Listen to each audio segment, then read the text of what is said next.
Assalamualaikum warahmatullahi wabarakatuh. Semoga dimanapun kalian berada selalu dalam lindungan Allah Subhanahu wa Ta'ala. Amin.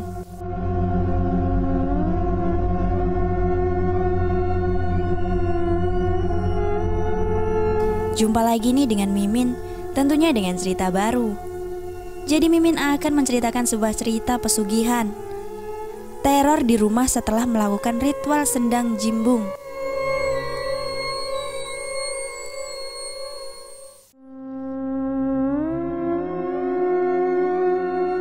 Dengan tergopoh-gopoh, Ahmad menggendong anaknya yang berusia 7 tahun sambil berlari kecil. Sudah seminggu Nisa sakit, namun karena tidak mempunyai biaya, lantas Ahmad dan Siti hanya merawat anak itu di rumah dengan peralatan sederhana.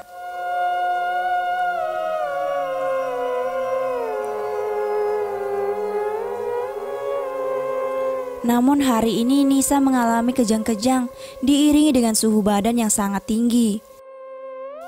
Segala upaya sudah Ahmad lakukan tapi tidak ada perubahan.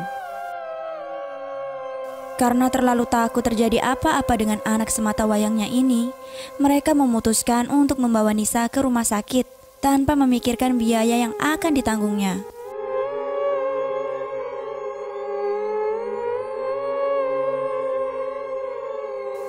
Setelah perawatan dilakukan, tak lama Ahmad mendapat selembar kertas yang tercantum beberapa rupiah yang harus ia bayar.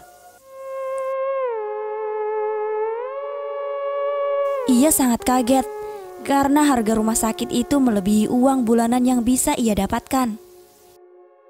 Bahkan dengan harga segitu, Ahmad bisa saja melunasi kontrakannya untuk 12 bulan.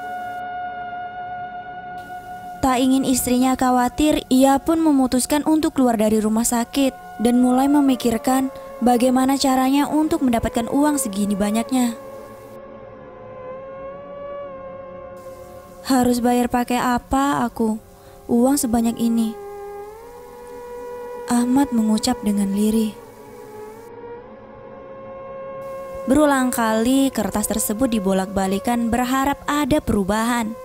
Namun tetap saja tulisan tenggat waktu tersisa 5 hari.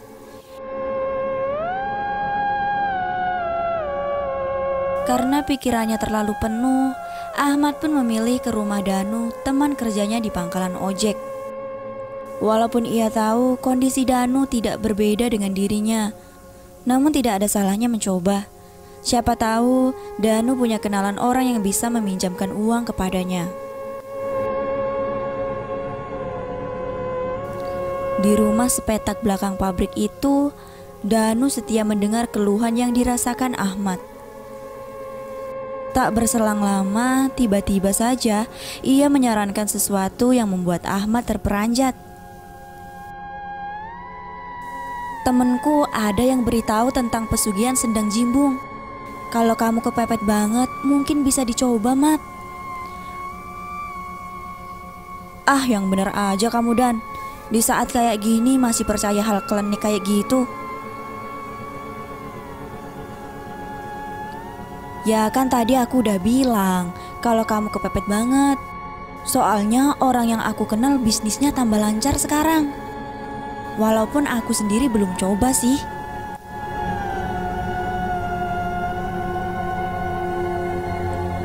Ternyata pendirian Ahmad tak teguh seperti yang dibayangkan. Besoknya ia meminta Danu untuk mengantarkan ke tempat juru kunci untuk melakukan pesugihan tersebut. Lokasinya ada di daerah Klaten. Selang beberapa jam perjalanan, sampailah mereka di Pendapa untuk bertemu dengan Ki Darto.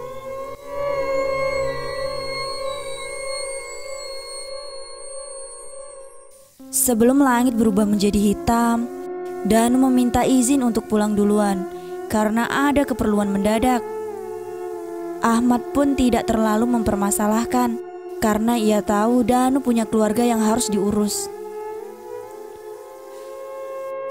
Kini hanya ada Ki Darto dan Ahmad di Pendapa tersebut. Ki Darto mulai menjelaskan jika ritual ini dilakukan tepat di pemandian belakang Pendapa. Ia mengingatkan Ahmad untuk tetap berada di kolam bagaimanapun keadaan nantinya. Sekarang Ahmad sudah berada di tengah kolam tersebut dengan hanya bantuan penerangan bulan. Mengucap mantra yang sudah diberikan Ki Darto dan mulai menabur bunga setaman di keliling tubuhnya.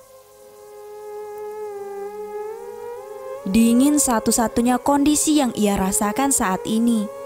Tidak ada sama sekali perasaan takut. Dalam pikirannya hanya Nisa sang anak agar cepat sembuh.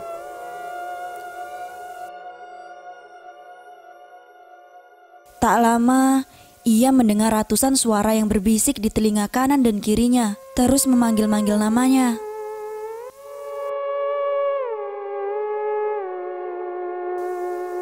Ahmad, Ahmad, Ahmad. Ahmad berusaha untuk tetap fokus sebelum tiba-tiba ada sebuah tangan yang menariknya ke dalam kolam tersebut.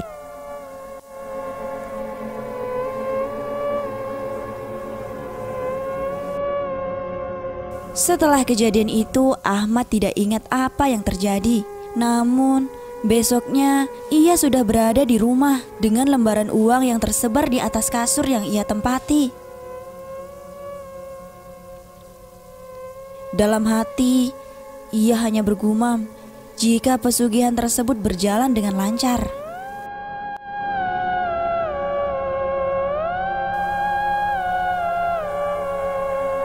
Kini keadaan anaknya semakin membaik. Ia bisa melunasi tagihan rumah sakit dengan uang pesugihan tersebut. Bahkan hidupnya bisa dibilang berubah 180 derajat. Namun, kejadian aneh satu persatu mulai membuat keluarga ini tidak tenang.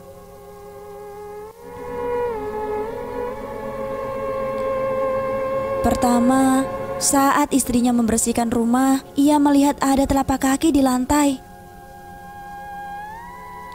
Yang membuat ia bertanya-tanya, telapak kaki tersebut berwarna merah seperti darah dan ukurannya sepanjang 2 kali ubin putih di rumah, alias sangat besar. Siti pun berusaha untuk mengabadikan kejadian tersebut lewat kamera handphone. Namun saat ingin ditunjukkan kepada Ahmad, tiba-tiba saja gambar itu menghilang. Siti pun sering kali melihat wanita dengan jubah warna merah di dapurnya. Tetapi setelah dipastikan lagi, wanita dengan jubah warna merah tiba-tiba menghilang begitu saja.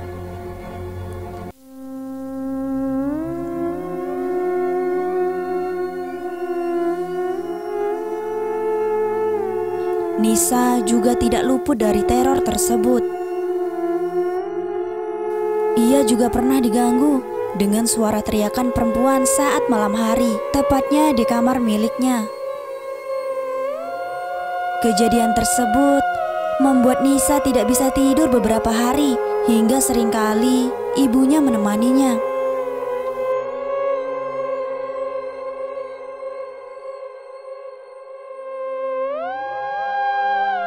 Malam itu, Ahmad melihat putrinya hanya menatap langit-langit tanpa bergerak sedikit pun.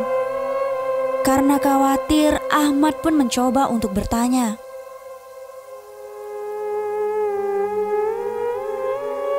"Dek, kamu kok belum tidur?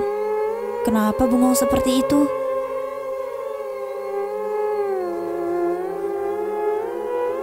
"Ayah, di bawah tempat tidurku ada seseorang gak?" Ahmad pun bergegas melihat ke bawah tempat tidur anaknya untuk memastikan.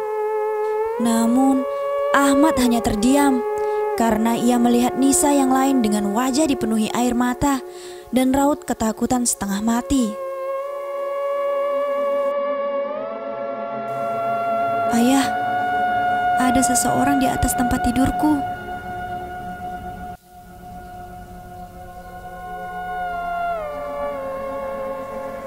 Keesokan harinya, warga dibuat panik perihal kematian seluruh keluarga Ahmad secara tidak wajar. Pasalnya dalam laporan polisi, anak dan istrinya meninggal karena luka tusukan, sedangkan Ahmad tewas karena bunuh diri.